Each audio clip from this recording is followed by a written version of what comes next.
Krishna. Guru Purnima, part 2. Part 1 we heard this morning, not this morning, just a couple of hours back. I want to resume where we left yesterday. The description of different kind of disciples.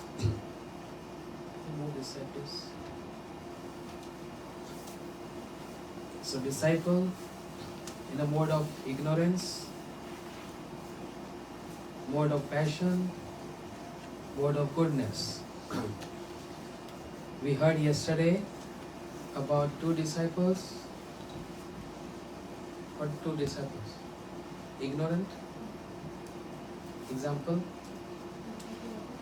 Ekalambi and Duryodhana, right? Then comes Karna.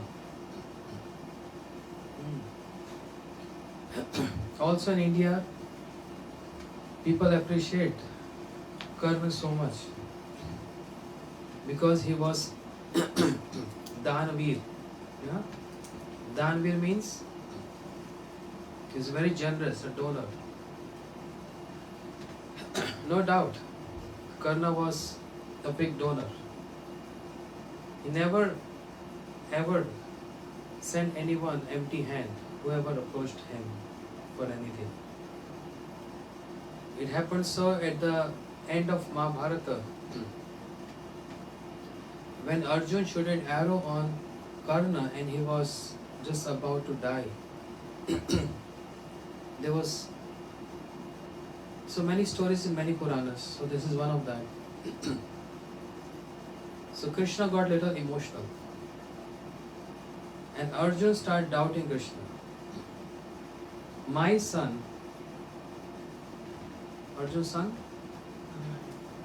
Abhimanyu died, abusively died, killed by so many warriors.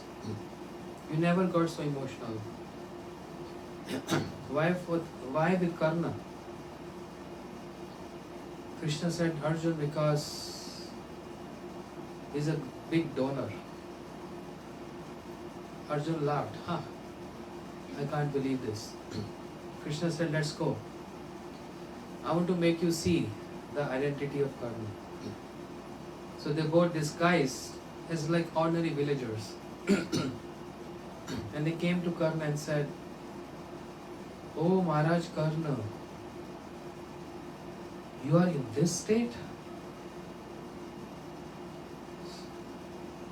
We are shocked. Anyway, I'm really sorry to see you in this state that you are about to leave your body. But we came for some donation, some charity. My daughter is going to get married. I wanted some dowry to give. So that's why I approached you. That's why I came to see you. But anyway, you're not in that position right now. So, farewell, we're leaving. Karna said, no, wait a minute. Don't go like this.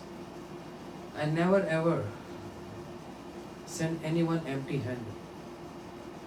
Since you came here for something, I must give you. I don't want to defame my reputation that I have sent someone without giving something. But they said you're not in a position.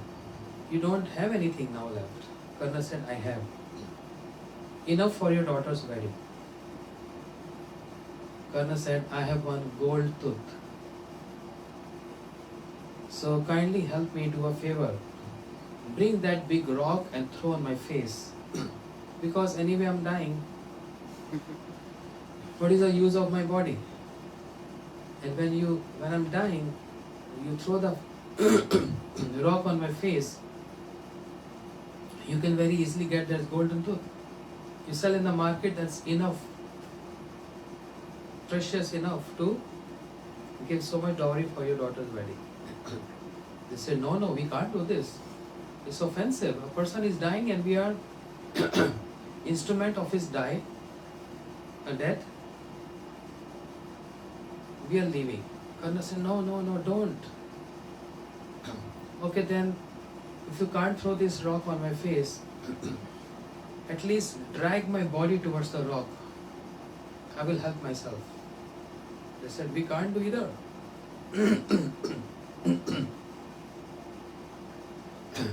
And in this way, Karna was presenting many arguments. And they were saying, no, no, no. And Arjun was so surprised to see this. Then Karna said, okay, then let me help myself.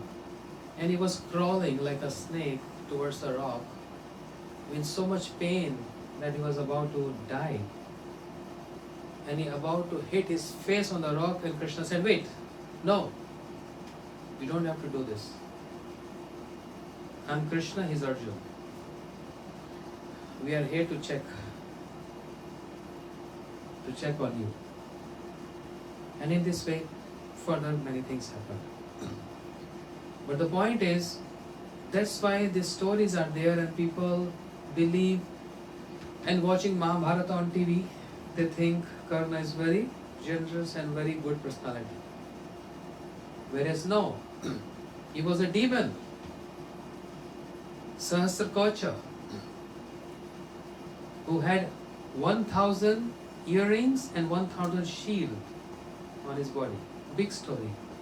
I don't want to go to that, but Karna got all this divine knowledge and power of archery from his guru Parshuram. He approached Parshuram and said, Gurudev, you're a great guru. I also want to learn something from you. Parshuram, you know? Who's Parshuram? Incarnation of Bhagavan. So what Karna want to learn from him? Archery. Again with the same intent. I want to become the best archer of the world. To fight against Arjun. This was his intent. So Guru asked, which caste you belong to? Which varna, sorry, you belong to? Are you Brahmin? Kshatriya, Vaishya, Shudra. What Karna said?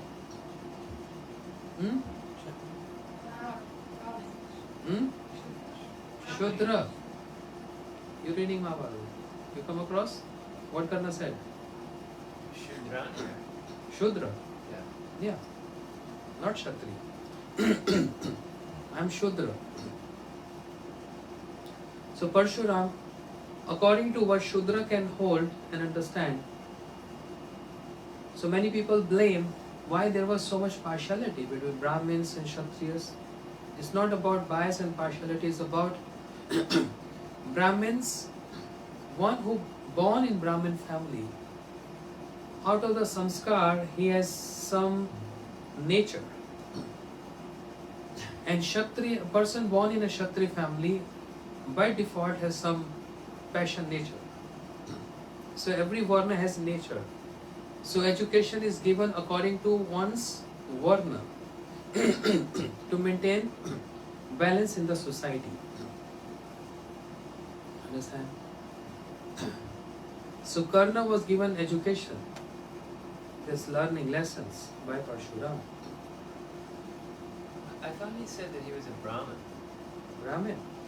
I'm confused with the story. Because the point at the end when his guru is Right. in his lap. That what I was coming to this. You're right actually. He said I'm Brahmin. Yeah? So Parshuram gave him teaching according to Brahmin. And once upon a time, Parshuram came. He said, oh my son, means my disciple, I'm very tired. I want to rest. I'm traveling. I want to rest. He said, Gurudev, rest on my lap. Take my lap as pillow. And Parshuram was sleeping. And then came one Scorpio who started biting and sucking the blood of Karna. The same story as Eklavya. That was a fake created by Parshuram himself. to test on his disciple Karna. You can't cheat Guru. You can't fake him. These are examples. There are many more. So blood start flowing like a stream from the lap of Karna. But he was keep holding this, thinking that I should not move because I don't want to disturb the rest of my Gurudev. He was tolerating. After a while, when Parshuram woke up and he saw blood all over, he said, "What is this?" And he saw one scorpio who was sucking blood from the lap of Karna moved away. Parshuram got so angry and upset. "Hey Karna, you cheated on me. You said you're a Brahmin. You can't be a Brahmin. You are a Kshatriya. Because a Brahmin can't tolerate so much pain."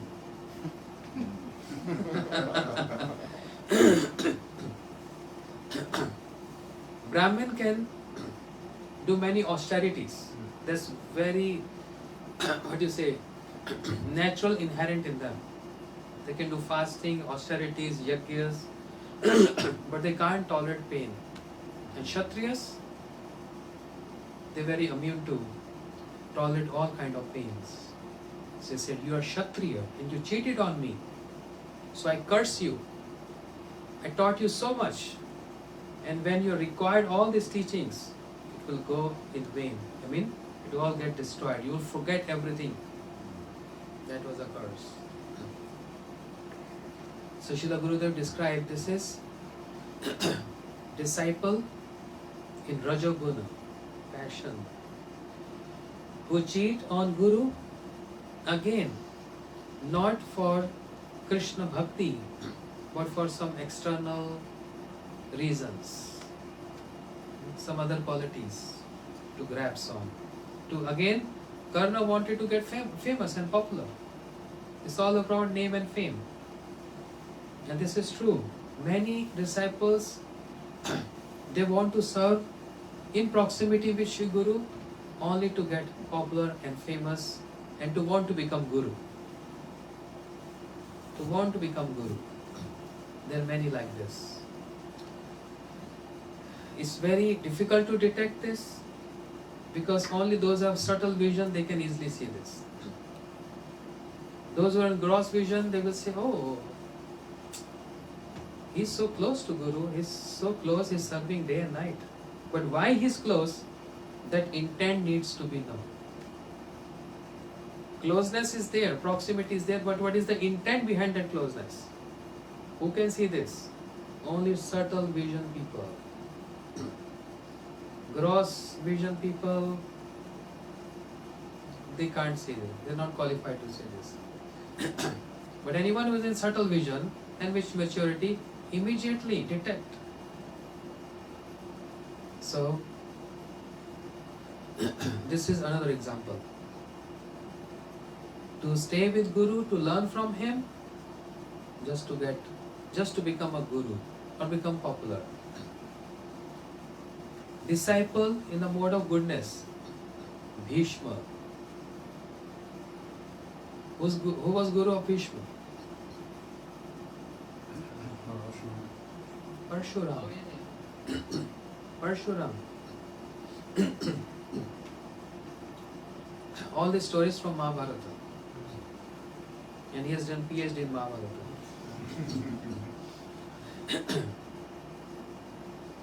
Long story short, Bhishma means Hastinapur. He was protecting Hastinapur or representing Hastinapur. And there was a Swambar. Swambar means, how to say Swambar? Contest to see who will win. Contest a who can bride. win over the bride. Right? You know, familiar with this concept? It happened at the time of Shri Ram also. So many kings were there to lift that bow and break that bow to win Sita, the contest. So there was a contest, all the kings were being invited from all over the country, all over territories and states. But Hastinapur was not given any invitation because Bhishma was very powerful. They said, we don't want. Everyone is jealous of him. When Bhishma came to know there's a contest is going on and Hastinapur has not been invited, he got so upset and angry. Rage in anger, he just went there. Said, how dare you people? And shouting on the king who wanted to have his daughters, 3 daughters, Amba, Ambalika, Ambika, Ambalika. 3 daughters. You didn't invite us? That's an insult. That's an insult. And you all kings are here? You think you're very powerful? Bhishma shot one arrow and all the crowns fell on the ground, on the floor. Just one arrow and everyone shook their head down. No one has any strength. They can't stand in front of Bhishma for fight. They all know the potency of Bhishma. So Bhishma said, right in front of all of you, I'm taking these 3 girls with me to marry with the king of Hastinapur. Let me see who can come in front of me and have fight with me. Come! Is there anyone who can fight with me? Come! No one. Everyone shivering there, trembling. So Bhishma kidnapped. It's not called kidnapping, but he just took those 3 girls. But it happened so. Big story. I'm not going to in details. But it happened so that these 3 girls to whom Bhishma thinking to get married, means the kings of Hastinapur, they felt incapable to get married. They died, etc., etc., etc. Now Bhishma told these 3 girls, go back to your father. And they said, what nonsense is this? No one will accept us now. We got so much embarrassed and insulted in the society. You took us from in front of everyone, from all the kings, just like a lion take his prey. No one is going to marry us now. We already got so much defamed in the society. We are chaste ladies. You have to marry us now because you took us. Bhishma said, that's not possible. Because I've taken this vow, celibacy, I will never going to get married to anyone. He gave this promise to his father. Who's his father? Shantanu. Yes? Am I right? Shantanu, I gave this promise, I'm not going to get married. But these 3 girls said, no, you have to get married now. Otherwise, we are lost. Then these 3, they went to Guru of Bhishma, Parshuram, and complained, Gurudev, your disciple treated us so badly. Tell us where we are wrong. He just took us like this in front of everyone. And now he's saying he's unable, he's not capable to arrange wedding for us. So we want to marry him. And he said he has taken a promise. Tell us, what is our fault? So Gurudev, please help us. Parshuram challenged Bhishma, his disciple. Guru challenged his disciple, Bhishma, this is not fair what you did. Bhishma said, I am Kshatriya. For Kshatriya, everything is fair. Everything is fair. Parshuram chastised Bhishma. No, you have to obey me. Otherwise, I am going to fight with you. Bhishma said, I am ready. I am ready for fight. Fighting with Guru. And actually Bhishma fought with Parshuram and defeated him. He was very strong. Seems like it's a negative role. Actually not. Bhishma is one of the Mahajans. Swayambhu, Bhagavatam says this. Swayambhu, Narad, Shambhu, Kumar, Kapilo, Manu, Prahlad, Janaka, Bhishma, Bali Vaisiki Vayam. Bhishma is one of the Mahajans. His actions externally appears like that, but no faults or flaws touch to the great personalities. But the important point here which Gurudev is pointing out, he's in Sattva Guna, but he fought with his Gurudev. So there are some disciples who, for some external reasons, they fight with Guru. We have seen fighting with Guru. There is a fight which is called loving fight. That is acceptable. But when there is fight with some Rajaguna, that is not acceptable. Disciple fighting with Guru. These are three categories: ignorance, passion, and goodness. They are not our ideals. Then, what concept and what ideal we should follow?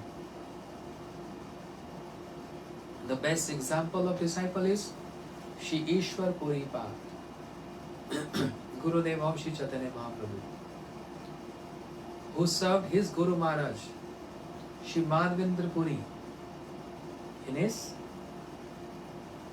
final pastimes. When Shri Madhavendra Puri Pad was performing his final pastimes, day and night in separation, weeping for Krishna, even though he's seeing all the pastimes of Krishna, but he's exhibiting that he can't see anything. Sorry, too much speaking today.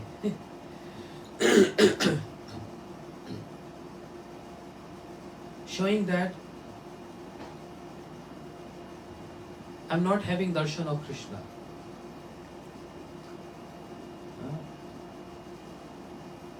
One who have darshan of Krishna never claims that I have darshan of Krishna. But one who don't have darshan of Krishna always boast and say, I am having darshan of Krishna. Shri Madhavendra Puri Pad, in his final pastimes, when Ishwar Puri was serving him, Shri Ishwar Puri Pad was serving him, Madhavendra Puri Pad was uttering one verse, very important verse to learn. Aye Deen Dayard Nath, He Mathura Nath. Aye Deen Dayard, He Mathura Nath. Kada Valokashri. Hidayam Tav Avalok Kataram. Dait Brahmati Kim Karo Meham. Aye Deen Dayard Nath, He Mathura Nath. O the Lord of Mathura, where are you? I cannot see you. I'm in pain, in separation. You found? Hidam tav avalok kataram. I'm in pain, my heart is in pain. To see you, to have your darshan. Kim karo meham. What shall I do? What shall I do to have your darshan? Understand? Who can say this? Only those who are seeing Krishna can say this. But those who can't, they just fake and say, oh, I saw Krishna last night. I saw Radharani in my dream last night. Yeah, out of innocence, if you see deities, that's fine. But just artificially claiming that, faking that, I'm seeing Radha Krishna in dreams, it's not true, because then symptoms have to be there. Understand? It's not that cheap. So when Shri Madhavendra Puri Pad was in that state, his best disciple, Shri Ishwar Puri Pad, was serving him. How serving him? Taking care of his body. because he was lying and not, from medical term we say coma. From spiritual perspective we say samadhi. You know, samadhi is not when a sadhu or acharya has been buried. That is called samadhi, right? But there is another samadhi which is called jivanta samadhi. Means he is living but he is in samadhi. He is still alive but he is in samadhi. You don't know his whereabouts, you don't know what external, what's happening. He's always inside, internal. And always seeing the pastimes of Radha and Krishna. Shri Madhavendra Puri Pada was like this. So no any external symptoms. My Guru Maharaj was in the same state for 4 months. Jivanta Samadhi, when we were serving him, he was living but totally in Samadhi. So I can very easily understand this and relate this. We are the one who were feeding him, cleaning him, cleaning urine, stool, everything, bathing him, and he was like, he don't know what's happening. No reactions. He was just like looking what is alive. So when I speak this story of Shri Madhavendra Puripad, my memory recalls and go back to Guru Maharaj, same state. So anyway, that's another story. Shri Ishwar Puripad, this is a thing. It's when it comes to this kind, describing and explaining this kind of service or the moods of Acharya, it comes to mind of so many devotees. Oh, he's trying to show off that he served his Guru Maharaj. That's why I only speak this topic on his disappearance day, once a year only. Most I try my best, because then it comes up. Oh, show off. It's not show off. It's a facts. I'm the eyewitness. I'm the one who was there. So if I will not tell, then who will tell? Anyway, I don't want to tell this now. But Shri Ishwar Puripad, he was serving this Guru Maharaj so much, taking care of his body.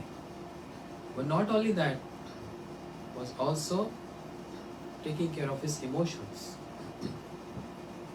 Emotions means reciting some verses, singing some songs, which was enhancing his moods more and more in remembrance of Krishna, to make him cry more and more. A person is already crying and you're making him cry. Yes, this is seva. Because that crying externally, Srila Guru Govind Maharaj said also, it's a contrast, a very refined contrast. Bhare vishajala hoye bhitare anandamai. Externally appearing, that person is suffering and that's why he's crying. But bhitare, internally, is getting bliss. All these spiritual personalities, when they're crying, the audience also start crying. I see the time of Gurudev also. And they're thinking Gurudev is in pain. They don't understand. It's not about pain. It's about love pain. They're getting bliss out of crying. Describing the topics of Shri Ram, Shri Krishna and Mahaprabhu. So Shri Ishwar Puripad was extending this kind of services. Serving the body and serving the emotions. Both are needed.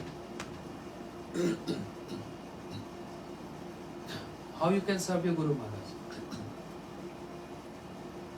Not just with body.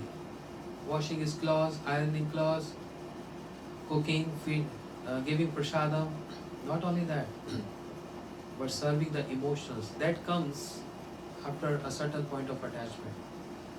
And after knowing and learning how to enhance the emotion of your Gurudev. Like once upon a time I was sitting with Srila Bhakti Vedant Vaman Goswami Maharaj, many other devotees. And naturally, when devotees comes to see Guru, they always give some donations. So everyone's giving donations to him, and he was accepting. But one devotee came with an envelope of donation and a picture of Param Gurudev, Shri Bhakti Pragyan Keshav Goswami Maharaj. And she offered this to Srila Vaman Goswami Maharaj. And prior to this, before this, he was accepting donations and keeping aside. Accepting donations, keeping aside. But when this lady, disciple, she brought this Param Gurudev picture, means his Guru Maharaj picture and donation, he started looking and staring. And he touched on his head and kept on his heart. And he said, "This is the best gift you have given to me, reminding me of my Guru Maharaj." The best gift. You understand? This is called serving the emotions. There are many details into this. And in many ways we can do this. Especially those who are sevakas. They have to understand this. But it just comes by service attitude. Keep on serving, keep on serving, keep on serving. You will learn this. You see how your Maharaj, always speaking about Prabhupada. Because long time association. What else we have to say? So in this way, Shri Ishwar Puripad was serving Bhagavendra Puripad.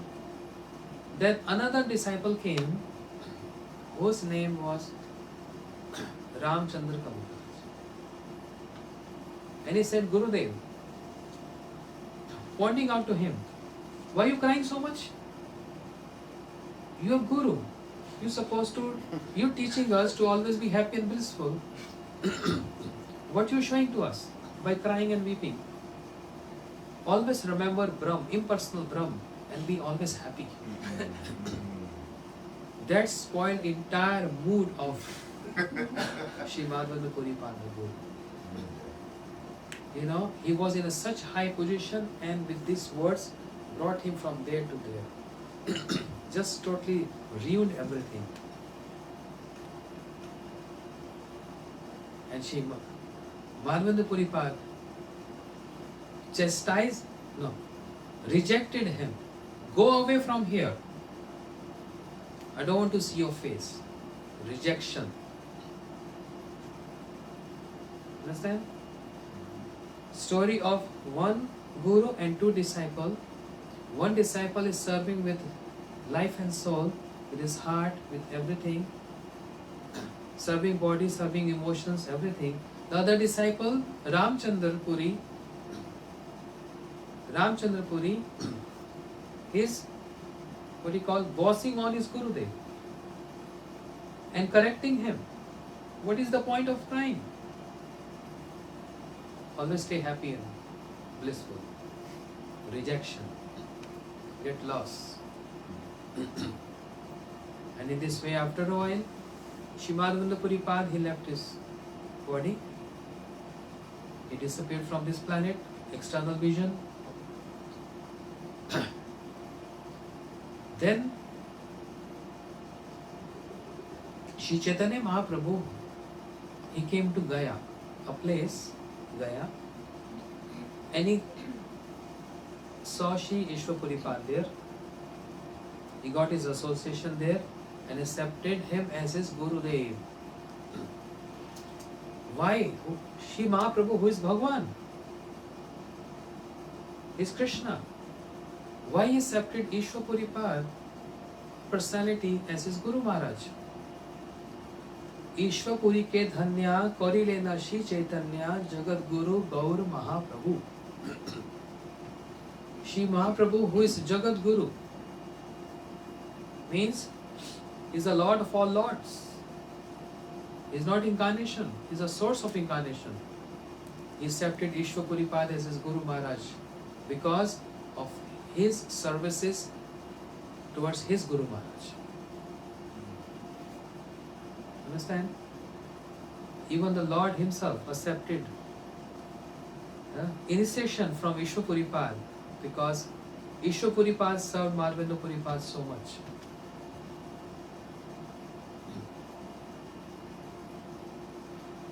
But what happened to that disciple who got rejected? Ramchandra Puri. He starting because of that rejection, he was finding faults in the activities of Mahaprabhu.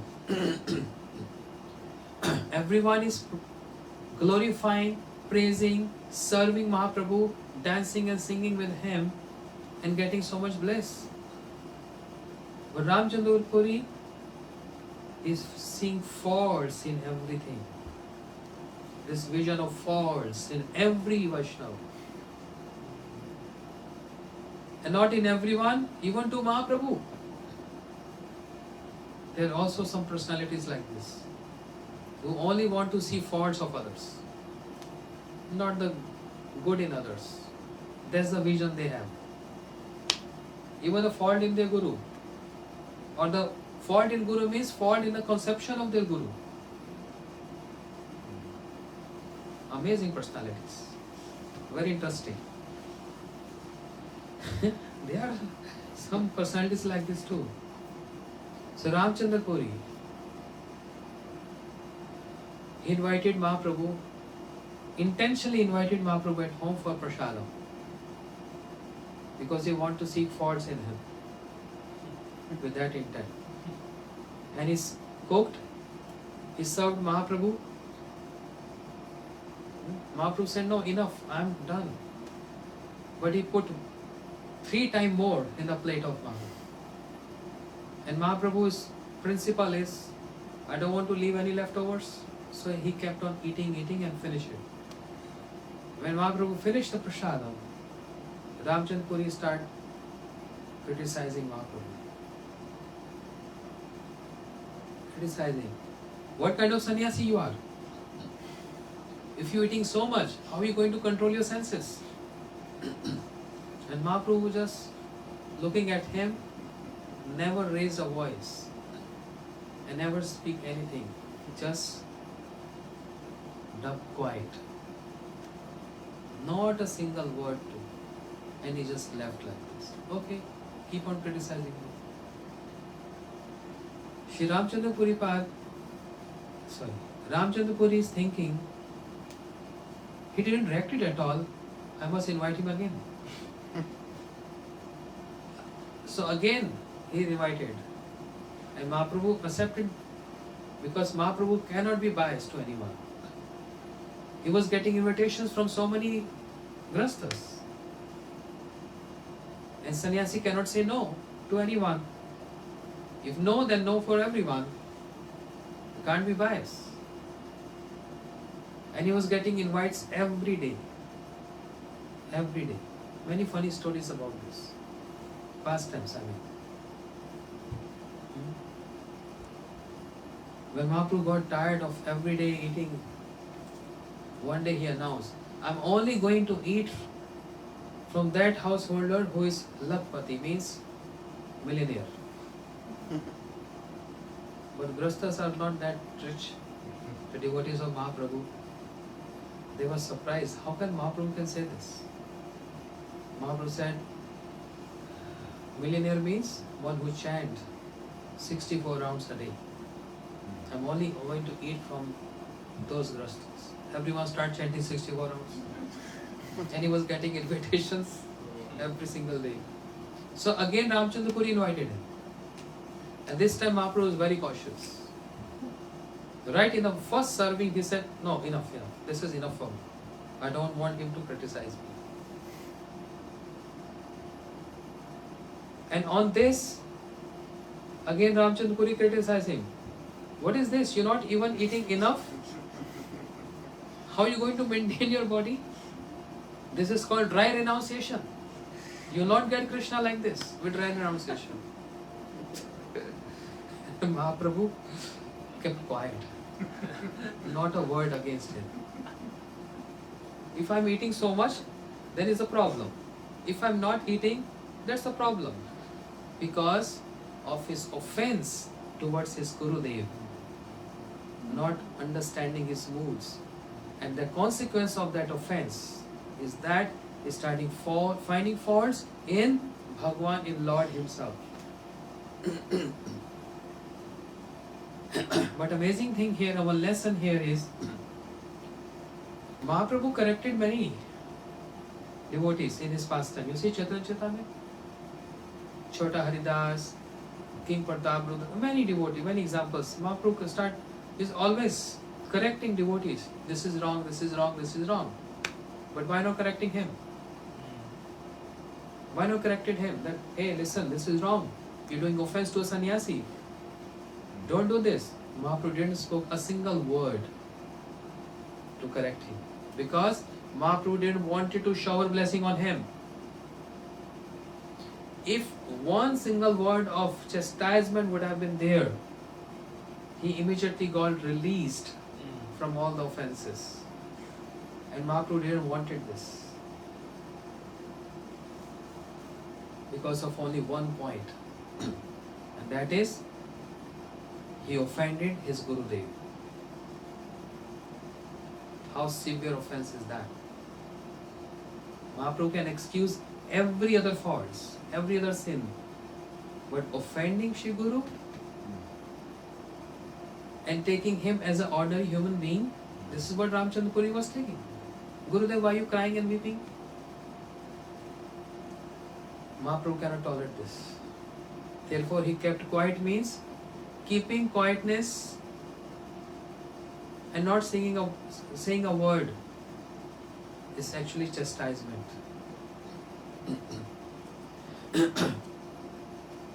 If he would have said something, that is blessings. And Mahaprabhu didn't want to bless him. Understand? So this is again exemplary. Shri Ishwapuripad, how he served his Guru Maharaj, and Mahaprabhu accepted him as his Gurudev. We have to learn from this disciple, from him, not from ignorant passion and goodness, but with this example of how Ishwapuripad served his Guru Maharaj, Madhavendra Puripad. This is the ideal example. So not even in dreams one should offend one's Gurudev. Not even a dream. Shri Rupa Goswami Pad wrote, Arche Vishnu Shiladir Gurushu Narmate Vaishnava Jati Buddhi. Anyone who considered the deity is made of wood, metal, oh this is iron, this is copper, this is wood, severe offense. Prior to installation, whatever they are, that's not a problem. Yeah, we purchase a marble deity from India, that's fine. But after installation, it's not marble anymore. It's Krishna. After installation. Then we can't find faults. So if you're buying a deity, if you're seeing some defects, you have a right to say, yeah, finger is defective, face is defective, you can say whatever you want. But moment it get installed, the deities get installed, oh, they'll never do this. Then you can't see this. And secondly, Guru Shunarmati, seeing Shri Guru as ordinary human being, Vaishnava Jati Buddhi, in finding, seeing the Vaishnavas belongs to a particular caste. The Brahman Vaishnava, Shudra Vaishnava, Vaishnava is Vaishnava. American Vaishnava, German Vaishnava, Indian Vaishnava. Classifying Vaishnavas. Vaishnava is just Vaishnava. irrespective of caste, creed, color, whatever. Vaishnava is Vaishnava. Understand? Not Brahmin or Shudra. Once upon a time, a young boy, university boy. क्या time हुआ? 8:21. हाँ. He was associating with Srila Bhakti Kumudsan Goswami Maharaj. Many of you don't know him. He was direct disciple of Bhakti Siddhanta Saraswati Thakur Prabhupada. So this boy was associating with him from some years. And while hearing Hari Katha, he got maturity. Before he was fresh. But after hearing more and more, he got maturity. And then he came to know there is another disciple of Bhakti Siddhanta Prabhupada present on this planet. And that is Srila Bhakti Pramod Puri Goswami Maharaj. But he is Brahmin. Whereas to whom I am associating is not Brahmin. Understand the context? The content here? You getting my point, Ramanand Rai? Vaguely. What you not getting? Well, the fact that the point of caste. This boy was associating with one sannyasi. So let me put like this. This sannyasi, disciple of Srila Prabhupada, was not a Brahmin. Okay? But by hearing Hari Katha from this sannyasi, he got mature, and then he came to know there's another sannyasi available for initiation, who's giving initiation, but he's a Brahmin. I must go to him. So he came to my Guru Maharaj. And he said, Maharaj, I want initiation from you. Guru Maharaj said, what's your name? Ask the details, how you came to know about me. And from how many years you're hearing Hari Katha, all these details. Then he said, I was hearing Hari Katha from Bhakti Kumudsan Goswami Maharaj. He raised me in Krishna consciousness. So then why not Diksha from him? He said, because he is not Brahmin and you are Brahmin. Guru Maharaj got so upset, angry on him, yelled at him. By you are so impure, if you're saying this, so sinful, you're distinguishing the Vaishnavas with caste. Immediately go to Ganga. Take a dip in Ganga with your clothes. Because not only your body, even your clothes got impure by these thoughts. And you made me also impure because I heard this. This hearing is also giving me impurity. And Guru Maharaj started crying. Go there and ask forgiveness from Maharaj with those soaked clothes. First go to Ganga, take a dip there, and with a soaked cloth goes to Maharaj and ask forgiveness. And he did so, exactly like this. He came like this in the center. And he asked forgiveness. Maharaj, please forgive me for this offense. This happened. Then Srila Bhakti Kumudsan Goswami Maharaj chastised him, saying that you coming from my Shiksha Guru, why not taking initiation from him? He's superior, he's senior than me. He's the one who brought me from home. Because when he was a 9-year young boy, my Guru Maharaj brought him to Prabhupada. So go and take shelter at his lotus feet. Again he came to Guru Maharaj. Guru Maharaj said, no way. He nourished you with Krishna Bhakti and the lectures. You must go to him. Again he came to Guru Sant Goswami Maharaj. And Sant Goswami Maharaj again sent him to Guru Maharaj. He was getting tossed like a badminton. But then Guru Maharaj, seeing his situation, he said, if Sant Goswami Maharaj orders me, then I'm going to accept you as my disciple. Go and get his order, a letter of order. So he got order letter from Sant Gosai Maharaj, and then Guru Maharaj gave him initiation. Example to show there is no distinguish. So anyone who see Shri Guru as ordinary human being, the Vigraha is made of metal and wood, and the Vaishnavas belong to caste color, the doors of hell are open just like we walk at airport, the doors opens for us. Open. Whereas Mahant Sevam Dwaram Ahir Vimuktam Tamo Dwaram Yoshiti Sangi Sangam. Shri Rishabh Dev is telling in Bhagavatam. He is addressing to his 100 sons. Once upon a time, Rishabh Dev, the ruler of the whole planet Earth, he called upon his 100 sons. Boys, come here. And they all thought today is a division of legacy. They were very happy. So father said, listen, today I want to give you the best of my life, my realizations to you. And that is, Srila Prabhupada used to quote this verse a lot.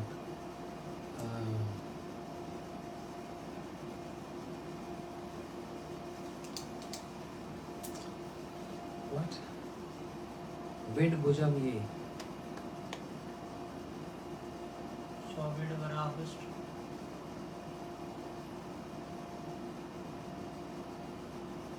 Tapo divyam. Nayam Dehu Devajam. Naham deham devajam nirloki. Kashtam kamam artham vidbhujam ye. Rishabdev father said, sons, oh my boys, the Lord has not given this body to enjoy like dog and hog. This is the asset I want to give you. But then father, for what reason? Tapo divyam putraka. Oh my sons, the Lord has given this body for worshipping Him, to serve Him. You have this? Naham de bhajam nirloke kashtam kamam artham vidbhujam. Yes?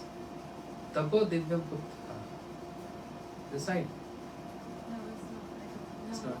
not. No. Okay. So, Krishna has given this body to serve Him, not to enjoy like dog and hog. But father, oh, this is the wealth he wanted to distribute. But how to serve Krishna? Then father said, Rishabdev said, Mahant sevam dwaram ahir vimuktam tamo dwaram yoshiti sangi sangam. If you serve Mahapurushas, great personalities, then the doors of spiritual world will open for you immediately. But if you incline and serving those who are materialistic people, the doors of hell will going to open for you immediately, without any efforts. You don't have to pull the door. Airport style. In and out. But father, how we can understand who is sadhu, who is great personalities? He said by symptoms. Father, what are the symptoms? Mahantaste samchitta parshanta surit sadhvaye. The symptoms of Mahapurushas, they are samchit parshant. They are equipoised in every situation. And parshant, they are very sober, peaceful. Samchit parshant, surid, they are well-wisher. And they are sadhu by nature, not just by dress. But father, these symptoms are also being seen in many social workers. There are many good people in the society, they work, they are very equipoised, they are sober, they are sadhu nature. So what distinguishes them, those ordinary social workers, with actually a sadhu Mahapurusha? He said, okay, yeva maishe kirta swata artha. One who considered Krishna Prem as the aim and object of human life, that personality is sadhu. And that ordinary people can't say this. Mayavadis can't say this.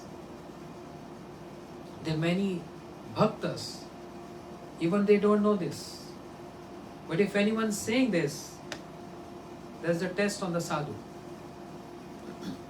You see so many sadhus moving around. They're having retreats, they're having motivational speakers, they're wearing sadhu dress, all sadhus, just by wearing saffron. Go and approach them and ask them, Maharaj, sir, what is the aim and object of human life?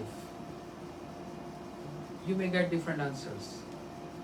Yeah, to merge in the fulness of the Lord, or to serve humanity, serve your country, serve your pet, because Lord is also present in there. Yeah, so Lord is also present in snake, then serve, embrace the snake. Yeah? Now it's summers here in farms. Many times, some rattlesnake comes here. Hey, my Lord is present in the snake. Come, rattle, come. Hey, rattle, come. Embrace you. You're going to get very warm embrace. Very warm embrace from the rattlesnake. So, ask those sadhus, if you see them at airports or wherever, what's the aim and object? And you will come across with many different answers. That's the test. But if you come to the sadhu and you say, Krishna Prem is the aim and object of human life. The moment you hear this, grab feet like alligator. I'm not going to give up your feet now. I got the person to whom I was looking for.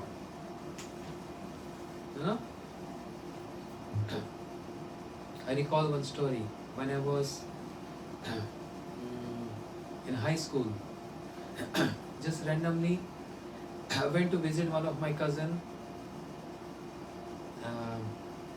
Summer vacations. So we were walking by the downtown and doing window shopping. You know window shopping? There was nothing in the pocket. That's called window shopping. Nothing to buy and purchase, there was nothing.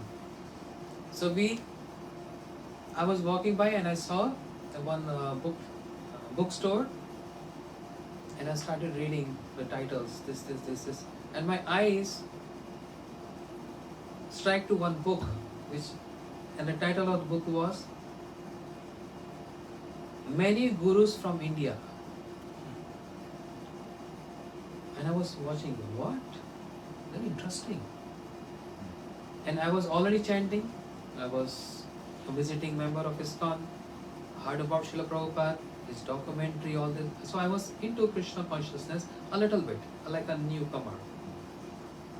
So when I saw this title, I saw on the front page so many gurus. Oh, I shouldn't say. There are many, all those A, O, E, O, U, A, all this kind of many gurus were there. And right in the middle was Srila Prabhupada. His picture with this, this finger like this, instructing finger. It was interesting. So I went inside, and the manager, I said, Uncle, can I see that book? Which book? I said, the Gurus from India. He looked, young boy, why you have to read this book, Gurus from India? I said, I want to see this. So he brought this book to me, and I started, and they were saying all the moods of all the Gurus in India, right? And Srila Prabhupada was also in the last. I said, very interesting book, but I'm very sad, very unfortunate, I don't have money to buy this. So anyway, you keep back. When I get some money, I'll buy this. So we turned around and he said, wait a minute, boys, you want this book? You're looking for gurus? Looking for guru? I said, yes. Very interesting. Teenager boy. Okay, there's a gift from me. Take this gift. I don't need money. I said, thank you, uncle, thank you, uncle. I came back and I was so excited. I was reading this guru, that guru, some tantric gurus, some mantric gurus, some Mayavadi gurus claiming, and there's some gurus claiming I'm incarnation of Bhagwan, so and so and so. Then the last chapter, and the writer was not a devotee, just like a novelist, a random guy. He just collected, the informations of different gurus. He was not a devotee at all. The last chapter was Srila Prabhupada. And the big title, Srila Prabhupada, and the title in bracket under, the only guru who claims we are the servants of Krishna. Servants and servants of Krishna. Really impressed. Then I started reading about the same story. We hear, like, he came to Boston and America and all that. And I was so impressed, I embraced that book. How Srila Prabhupada is like a swan in the middle of all so many crows around in this picture. Swan-like personality. And what's the speciality of swan? If you mix milk with water, Krishna has given such a quality to swan. He just extracts milk from the water. Can you separate milk from water? Swan have this quality. Srila Prabhupada is like that. And all our Gaudiya Acharyas like that. So that's the symptom. Shri Rishabh is telling. Yeva Mahishe Krita Sava. One who claims and one who says that Krishna Prem is the aim and object of human life. Is Vaishnava Guru. But then comes another level. One who propagate and preach Radha Dasam is the ultimate goal of human life. That's our Srila Gurudev, Shri Bhakti Vedanta, Narayan Goswami Maharaj, and not only him, all Gaudiya Acharyas. All Gaudiya Acharyas. They teach this after a certain level. In the beginning, Krishna Prem is ultimate goal. And after understanding this, then Radha Dasya. To attain the dust from the lotus feet of Shri Radharani is the ultimate of spiritual life. Thank you so much. Shri Guru Purnima ki. There's so many more stories popping up now, but keeping for the next visit. Thank you so much. Hare Krishna. Thank you, farm devotees, Sadanand Prabhuji and all other devotees here for so much love, so much care, so much affection. I was so sick, super sick, but all wonderful devotees took care of me so nicely, gave me vitamins, prasadam, so much more love. So from bottom of my heart, my gratitude. Thank you so much, Hare Krishna. Not just with words, but with my emotions. Vancha kalparubhascha kripa sindhubhyo patita nam pavnebhyo vaishnavibhyo namo namaha. जय शिव भक्तिवेदांत सिद्धांत महाराज की Jai.